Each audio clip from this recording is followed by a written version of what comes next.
Hello बच्चों, let's see this question. इस question में दो स्टेटमेंट दिए गए हैं, स्टेटमेंट 1 एंड स्टेटमेंट 2। स्टेटमेंट 1 है a mixture of chloroform and aniline can be separated by simple distillation. Statement 2 है when separating aniline from a mixture of aniline and water by steam distillation, aniline boils below its boiling point। तो इस question के respect में सही option होगा।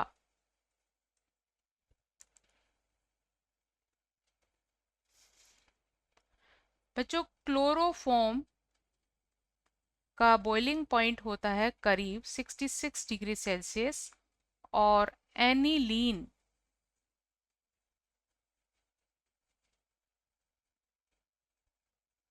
का boiling point होता है 184 degree Celsius. This is chloroform and this is aniline. और इन दोनों कंपाउंड के बॉइलिंग पॉइंट डिफरेंस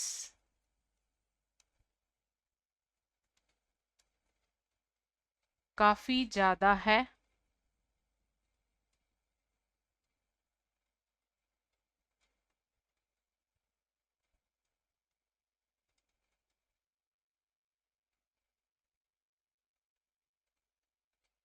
करीब करीब 118 डिग्री सेल्सियस या केल्विन का इसमें डिफरेंस है।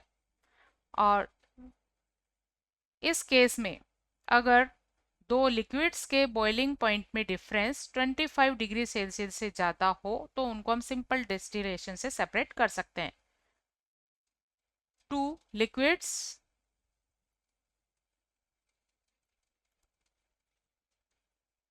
whose boiling point difference is greater than 25 degrees Celsius can be separated by simple distillation।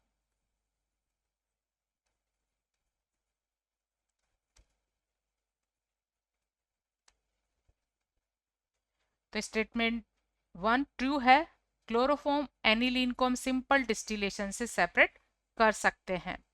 Second statement में गिवन है कि एनिलीन को स्टीम डिस्टिलेशन से जब सेपरेट किया जाता है तो उसका बॉइलिंग पॉइंट उसके प्योर फॉर्म के बॉइलिंग पॉइंट से कम होता है। जब दो लिक्विड का मिक्सचर लिया जाता है और उनके vapour pressure P1 and P2 हो, देन वो बॉयल होंगे जब उनका total vapour pressure atmospheric pressure के इक्वल हो। ठीक है बच्चों, कोई भी लिक्विड कब बॉयल होता है? According to definition of boiling point, if its vapour pressure is becomes equal to the vapor atmospheric pressure, then it's boil। तो यहाँ पर इन दो लिक्विड का मिक्सचर है एनिलीन एंड वाटर का, इनके total vapour pressure atmospheric pressure के equal है। तो ऑब्वियसली P1 या P2 is less than P atmosphere से कम होंगे।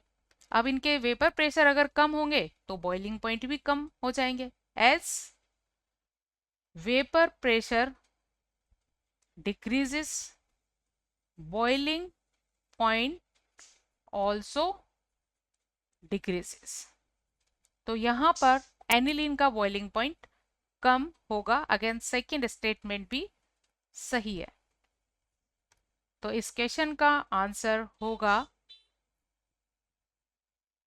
First A, both statement 1 and 2 are true। Best of luck.